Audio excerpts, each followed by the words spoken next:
I was asked to come here and speak about creation. And I only have 15 minutes. I see the counting already. And I can, in 15 minutes, I think I can touch only a rather janitorial branch of creation, which I call creativity. Creativity is how we cope with creation. While creation sometimes seems a bit ungraspable or even pointless, creativity is always meaningful. Say, for instance, in this picture, creation is what put that dog in that picture, and creativity is what make us see a chicken on his hindquarters. When you think about, creativity has a lot to do with causality too. When I was a teenager, I was a creator. I just did things. Then I became an adult and started knowing who I was and tried to maintain the persona. I became creative. It wasn't until I actually did a book and a retrospective exhibition that I could track exactly, it looks like all the crazy things that I had done, all my drinking, all my parties, they followed the straight line that brings me to the point that I'm talking to you at this moment. No, it's actually true. The reason I'm talking to you right now is because I was born in Brazil. If I was born in Monterrey, probably I would be in Brazil. I was born in Brazil and grew up in the 70s under a climate of political distress. And I was forced to learn to communicate in a very specific way, in a sort of a semiotic black market. You couldn't really say what you wanted to say. You had to invent ways of doing it. And you didn't trust information very much. That led me to another step of why I'm here today, is because I really liked media of all kinds. I was a media junkie. And eventually got involved with advertising. My first job in Brazil was actually to develop a way to improve the readability of billboards, and based on speed, angle of approach, and actually blocks of text. It was very good study, and got me a job in an ad agency. And they also decided that I had to give me a very ugly plexiglass trophy for it. And another point why I'm here is that the day I went to pick up the plexiglass trophy, I rented a tuxedo for the first time in my life. Picked the thing, didn't have any friends. On my way out, I had to break a fight apart. Somebody was hitting somebody else with brass knuckles. They were in tuxedos and fighting, it was very ugly. And also, advertising people do that all the time. And well, what happened is, when I was on my way back to my car, the guy who got hit decided to grab a gun, I don't know where he had a gun, and shoot the first person he decided to be his aggressor. The first person was wearing a tuxedo. It was me. Luckily, it wasn't fatal, as you can all see. And even more luckily, the guy said that he was sorry, and I bribed him for compensation money, otherwise I'd press charges.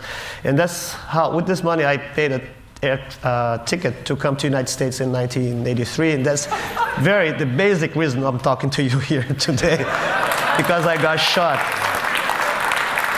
Well, when I started working with my own work, I decided that I shouldn't do images. I took this very iconoclastic approach, because when I decided to go into advertising, I wanted to do and I wanted to airbrush naked people on ice for whiskey commercials. That's what I really wanted to do. But they didn't let me do it, so they only let me do other things. But I wasn't into selling whiskey, I was into selling ice. The first works were actually objects. It was kind of a mixture of found object, product design, and advertising. And I called them relics. They were displayed first at Stuck's Gallery in 1983. This is the clown skull. It's a remnant of a very evolved race of entertainers. They lived in Brazil a long time ago. This is the Ashanti joystick. Unfortunately, it has become obsolete because it was designed for Atari platform. PlayStation 2 is in the works. Maybe for the next TED, I'll bring it. The rocking podium. This is the pre-Columbian coffee maker. Actually, the idea came out of an argument that I had at Starbucks, that I insisted that I wasn't having Colombian coffee. The coffee was actually pre-Columbian. The bonsai table. The entire Encyclopedia Britannica bound in a single volume for travel purposes. and the half tombstone for people who are not dead yet. I'm sorry. I wanted to take that, into the realm of images, and I decided to make things that had the same identity conflicts. So I decided to work with clouds, because clouds can mean anything you want. But I wanted to work in a very low-tech way, so something that would mean at the same time a lump of cotton, a cloud, and Durer's praying hands, although this looks a lot more like Mickey Mouse's praying hands. But I was still, this is a kitty cloud. They're called equivalents after Alfred Stieglitz's work, the snail. But I was still working with sculpture. I was really trying to go flatter and flatter. The teapot. I had a chance to go to Florence in, I think it was 94, and I saw Ghiberti's Door of Paradise. And he did something that was very tricky. He put together two different media from different periods of time. First, he got no age-old way of making images, which was relief. And he worked this with three-point perspective, which was brand new technology at the time. And it's totally overkill. And your eye doesn't know which level to read, and you become trapped into this kind of representation.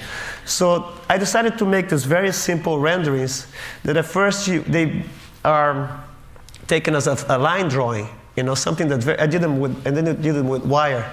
The idea was because everybody overlook like pencil drawings, and they would look at it, it's a pencil drawing, and then you have this double take and see that it's actually something that existed in time. It had a physicality. And you start going deeper and deeper into a sort of narrative that goes this way towards the image. So this is a monkey with Leica. Relaxation. Wow. Fiat Lux. And the same way the history of representation evolved from line drawings to shaded drawings, and I wanted to deal with other subjects, I started taking that into the realm of landscape, which is something that's almost a picture of nothing. I made these pictures called pictures of thread, and I named them after the amount of yards that I used to represent each picture. These always end up being a photograph at the end, or more like an etching in this case. So this is a lighthouse. This is 6,500 yards after Corot. 9,000 yards after Gerhard Richter. And I don't know how many yards after John Constable. Departing from the lines, I decided to tackle the idea of points, which is more similar to the type of representation that we find in photographs themselves. I had met a group of children in the Caribbean island of St. Kitts, and I did work and play with them. I got some photographs from them. Upon my arrival in New York, I decided they were children of sugar plantation workers. And by manipulating sugar over a black paper, I made portraits of them. These are, thank you. This is Valentina de Festas. It was just the name of the child with the little thing you get to know of somebody that you meet very briefly. Valicia. Jacinta. But another layer of representation was still introduced.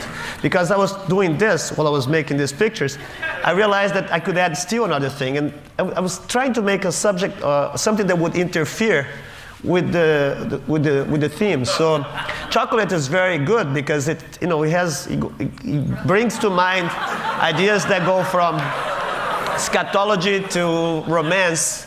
And so I decided to make these pictures, and they were very large, so you had to walk away from it to be able to see them. So they're called pictures of chocolate. Freud probably could explain chocolate better than I, was the first subject. And Jackson Pollock also. Pictures of crowds are particularly interesting because you go to that, you try to figure out the threshold with something that you identify very easily, like a face goes into becoming just a texture. Paparazzi. I used the dust of the Whitney Museum to render some of pieces of their collection. And I picked minimalist pieces because they're about specificity. And you render this with the most known specific material, which is dust itself. It has the skin particles of every single museum visitor. They do a DNA scan on this, they would come up with a great mailing list. This is Richard Serra.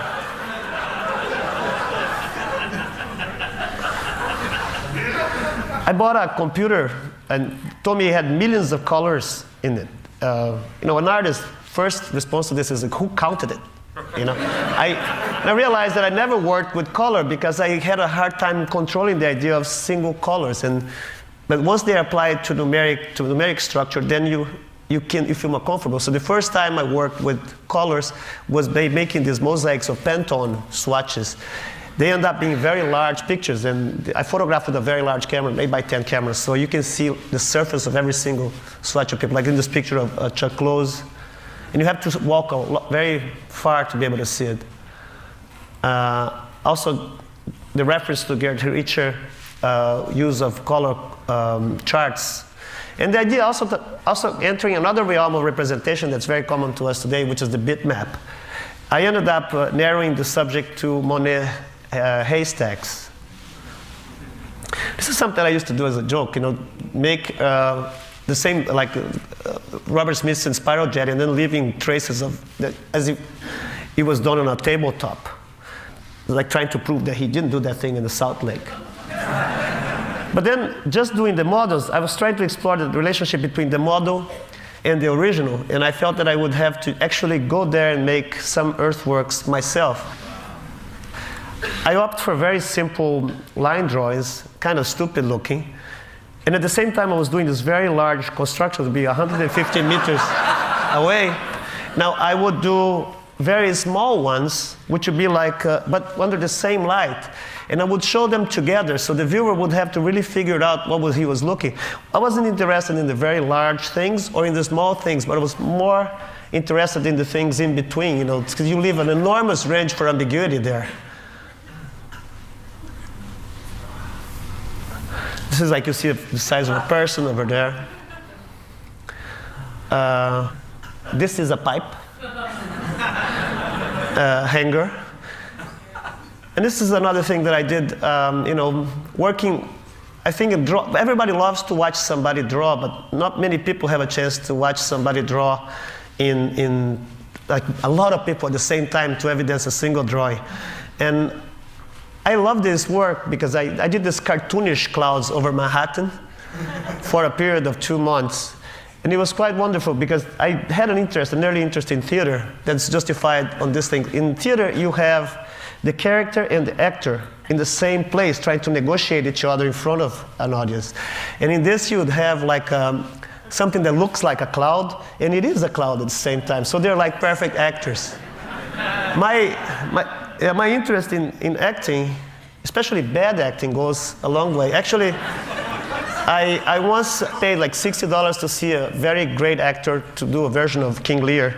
And I felt really robbed because by the time the actor started being King Lear, he stopped being the great actor that I had paid money to see. On the other hand, I paid like $3, I think, and I went to a warehouse in Queens to see a version of Othello by an amateur group. And it was quite fascinating because, the guy, his name was Joey Grimaldi. He impersonated the Moorish general. The first 3 minutes, he was really that general. And then he went into Becky the plumber. He worked as a plumber, so plumber, general. So for $3, I saw 2 tragedies for the price of 1. See, I think, it's not really about impressing or making people fall for a really perfect illusion, as much as it is to make, I usually work at the lowest threshold of visual illusion, because it's not about fooling somebody, it's actually giving somebody a measure of their own belief, how much you want to be fooled. And that's why we pay to go to magic shows and things like that. Oh, I think that's it, and my time is nearly up. Thank you very much.